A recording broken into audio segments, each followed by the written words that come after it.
জুমার দিন আসরের নামাজের পরে একটি দুরুদ ৮০ বার পড়লে ৮০ বছরের গুনাহ মাফ হবে এবং আল্লাহর কাছে দোয়া করলে দোয়া কবুল হয়ে যাবে। ওরাও দোয়াইফান, তবে এটা আমলযোগ্য। ছোট্ট একটি দুরুদ আছে, আপনি এটা জুমার দিন আসরের নামাজের পরে পড়বেন। মনে রাখবেন, জুমার দিন হচ্ছে সাইয়্যিদুল আইয়াম, leader of the all days, সকল দিনের সর্দার হচ্ছে জুমার দিন।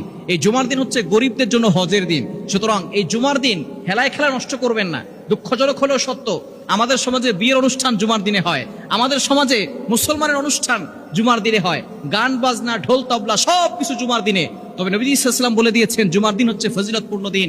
এই দিনে বেশি বেশি করে ইবাদত করতে হবে, এদিনে গুনাহ ছেড়ে দিতে হবে।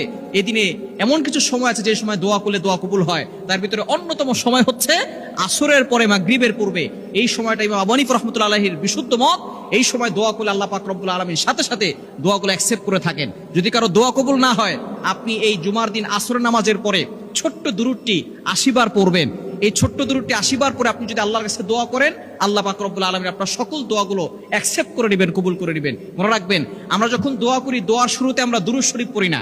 দোয়ার শুরুতে দুরূদ শরীফ না পড়লে এই দোয়াটা মুআল্লাকুন, পেন্ডিং অবস্থায় থাকে, ঝুলন্ত অবস্থায় থাকে।